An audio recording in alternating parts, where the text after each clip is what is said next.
El Oviedo y el Rayo Vallecano que empataron en el Carlos Tartiere, y en el vídeo de hoy vamos a ponerle notas a los jugadores del Real Oviedo. Recordar que tenéis ya subido en el canal el análisis del partido en general, ese análisis de este Real Oviedo Rayo Vallecano, y hoy pondremos nota a los jugadores del equipo Carballón.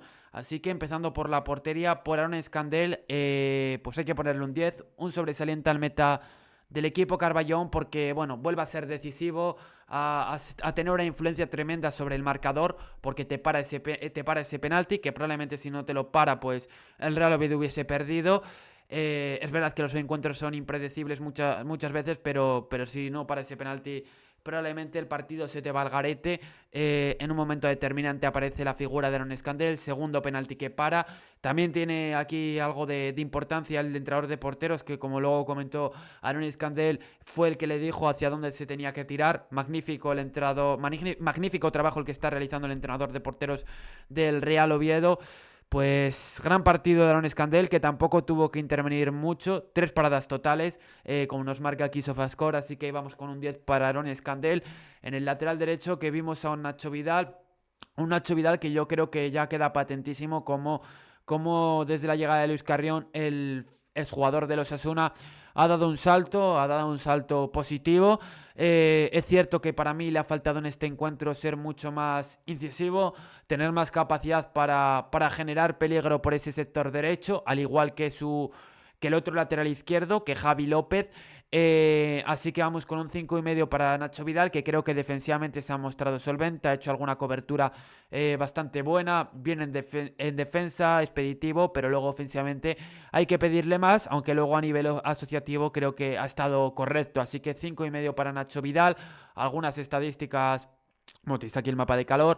Despeje 0, intercepciones 2, recuperaciones 4, duelos en el suelo ganados 5 de 8, duelos aéreos ganados 1 de 1, centros 0 de 3, ¿no? Lo que estaba comentando, falta ahí falta ahí pues poner centros laterales. En el lateral izquierdo, que vimos a Javi López, y Javi López, pues digo lo mismo, le ha faltado percutir más por ese flanco izquierdo. Defensivamente no ha estado muy expuesto. El Rayo Vallecano en esa primera parte no ha generado mucho peligro, así que vamos con un 5 para Javi López. En el eje de la zaga, que vimos a Dani Calvo y a David Costas, me quedo sobre todo con el partido de David Costas, que vuelve a estar correctamente en defensa, así que 6 para David Costas, 6, bueno, le voy a poner 6,5, 7 para David, bueno, 6,5 para David Costas, y a Dani Calvo, que le pongo un 5,5, o incluso un 6, ¿no? Para mí ha estado mejor David Costas primero con pelota, creo que interpreta mejor ese tipo de acciones cuando el equipo tiene que sacar el balón jugado, y hoy, ante la falta de David Carmo por esa indisposición, pues ha cogido un poquito el peso en esa zaga, ¿no?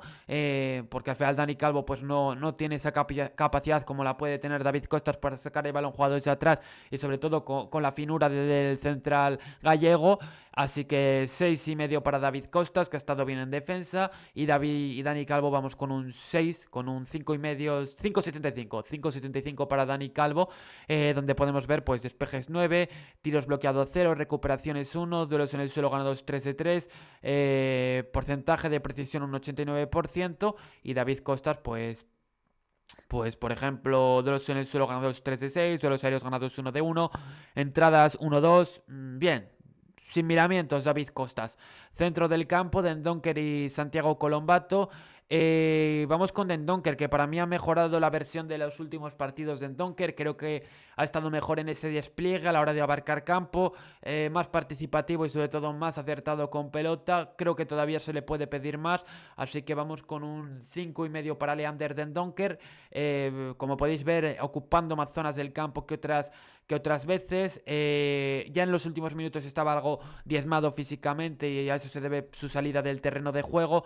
Toque 51, posesiones perdidas 7, despejes 1, recuperaciones 3, y a Colombato, que le voy a poner un 5. Esfuerzo defensivo a la hora de correr, bueno, detrás del balón, en fase defensiva, mucho esfuerzo de Santiago Colombato, pero creo que le falta robar balones en algunas acciones, pero sobre todo a nivel de balones, donde se le ponen esas pegas al centrocampista argentino, donde no le ha dado mucho al Real Oviedo, donde no ha participado y sobre todo donde no ha tenido mucha ascendencia en el juego del Real Oviedo con pelota. Así que 5 para el centrocampista argentino. Centros acertados 1 de 4. Asistencia esperada 0,05. Pases en campo rival 12 de 20. Pases en campo propio 16 de 19. No ha participado mucho el delantero argentino con pelota, como estáis pudiendo apreciar con estas estadísticas. Toques fallidos 1, toques 54. Y Santi Cazorla, el mejor del partido junto a Aaron Escandel. Le voy a poner un 9 a Santi Cazorla. Ha habido una mejora notoria, evidente, con la llegada de Santi Cazorla, con la entrada en el 11 del capitán del Real Oviedo. Lo ha notado mucho el equipo Carballón. Tenéis el análisis del partido, mi opinión sobre Santi Cazorla. Pero bueno, decir que ha hecho un partidazo, que le ha dado muchísimo a este Real Oviedo, que ha estado a puntito de marcar ese golazo de falta, centros acertados 2 de 4, asistencia esperada 0,08, pases precisos un 94% de precisión, tiros al palo 1, toques 45, regates completados 1 de 1, intercepciones 1, recuperaciones 4, de los solo ganados 4 de 8. Muy buen partido de Santi Cazorla, espléndido el capitán del Real Oviedo. Vamos con los hombres de ataque. He dicho la nota de Santi Cazorla, ¿no? 9. Federico Viñas. A Viñas le voy a poner un 6. Mucho trabajo fuera del área, a la hora de retener la pelota, de aguantar de espaldas. Pero le falta la ocupación del área, ¿no? El pisar más área y sobre todo saber dónde pueda haber esa ocasión clara, dónde va a caer la pelota. Creo que es algo que le está faltando a los delanteros del Real Oviedo, como he comentado en el postpartido, en el análisis, y es algo que le está faltando al Real Oviedo. Le falta el gol a Federico Viñas. En cuanto empiece a marcar goles, pues vamos a hablar de otra cosa, de un Federico Viñas que a lo mejor, si se da eso, tiene muchísima influencia en el Real Oviedo. Pero el problema es que si no entra la pelotita adentro, no va al fondo de las mallas, pues le vamos a seguir pidiendo más a Federico Viñas, al delantero uruguayo. La actitud es positiva, el tío lucha, acaba fundido los partidos en muchos momentos, en muchas jornadas, ¿no? Pero le falta el gol, que al final es lo que muchas veces se valora en un delantero como Federico Viñas. Considero que el que juegue acostado en una banda a veces le dificulta esta labor. Así que 6 para Federico Viñas por ese empeño y por ese ímpetu muchas veces. A Ile Achaira le voy a poner un 3. Creo que no ha tenido su día Ile Achaira. Le hemos visto mucho por esos pasillos interiores y no le vimos tanto por ese flanco izquierdo aparecer a la hora de darle amplitud al Real Oviedo, y creo que ahí le ha faltado un poquito al equipo Carballón y en concreto a Ile Achaira ensanchar el campo en más de una ocasión, y luego con pelota le ha faltado. Es cierto que se saca un remate muy bueno en la primera parte, en una intervención buenísima de Batalla, pero le ha faltado mucho más, ser más punzante. Hoy hemos visto a un Ile Achaira Romo, un Ile Achaira sin punta, así que bueno, le voy a poner un 3 a Ile Achaira, que además luego le echan esa tarjeta roja que comenté en el postpartido, que para mí pues está ahí en el límite, ¿no? Es naranja, se puede llegar a entender la roja, está muy al límite, jugada gris, así que 3 para Ile Achaira. Pues algunas de sus estadísticas, pues asistencias esperada 0, centros acertados 0 de 0, pases precisos un 79%, tiros totales 2, tiros a puerta 2, toques 28, poquitos toques de Federico de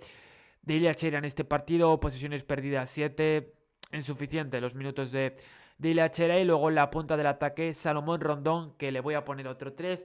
He visto muy poquito de Salomón Rondón, no le ha dado prácticamente nada al Real Oviedo, ha ocupado menos el área, o al menos ha sido mi sensación, que Federico Viñas, o ha generado menos peligro, no ha incomodado, no ha sido un incordio para el rival. Así que vamos con un 3 para Salomón Rondón, para el delantero venezolano, que es difícil destacar estadísticas. Toques 14, fueras de juego 1, recibió falta en 2 ocasiones, posesiones perdidas 4, muy poquito de Salomón Rondón. Y ahora vamos con los cambios, que se me olvidó comentar en el postpartido un poquito algunas cosas de los cambios. Vi a un Pablo Agudín que le costó el entender a veces cómo debía defender. El Real Oviedo estaba con uno menos y a Pablo Agudín en fase defensiva le costó, así que vamos con un 4 para Agudín. Dejó alguna acción buena en ataque, sobre todo al inicio, una maniobra muy buena, pero creo que le falta, sobre todo a nivel defensivo. En la segunda parte el equipo perdió esa posesión, el Rayo Vallecano se empezó a adueñar de la pelota, y eso pues jugó en contra de jugadores como Pablo Agudín, que al ser uno menos y justamente el Real Oviedo pues recibe la roja, y Ile Achaira, que aparece que juega en esa banda izquierda donde le toca jugar en la segunda parte a Pablo Agudín, que pues al final es uno de los jugadores que se encarga de tapar esa zona, y es verdad que es una situación ardua probablemente porque el Rayo Vallecano en ese momento llevaba un poco los mandos del partido, no lo interpretó muy bien, hace el penalti, así que 4 para Pablo Agudín. A mí el penalti me parece muy dudoso, la verdad, considero que es un penaltito y que para mí eso no es penalti por las imágenes que he visto. Arraiz ha estado peor que otras veces, no ha estado en algunos momentos bien posicionado, le ha faltado contundencia, se le ha ido en más de una ocasión jugadores del Rayo Vallecano y le han ganado la espalda, así que 4 para Arraiz. Hassan, un 3 porque he visto a un Hassan inexistente que apenas ha tocado el balón y defensivamente no ha ido al quite prácticamente y no ha ayudado a que el equipo recuperase balones. Alberto Reina salió en el minuto 79 y tampoco es que hiciese gran cosa, pero bueno, participa en alguna acción, así que voy a ponerle un 5 al exjugador del Mirandés. Y al Forest, pues es difícil calificarle porque sale en el minuto 86, entonces no tiene muchos minutos. Le voy a poner un 5, un aprobado por ponerle una nota, pero considero que le tiene que dar más minutos Luis Carrión porque demostró algo que no estaba haciendo el Salomón Rondón, que es a la hora de ir al espacio y a la hora de jugar esos balones en largo. Hasta aquí las notas del partido. Acordaos de suscribiros, darle like y darle a la campanita. Nos vemos en la próxima.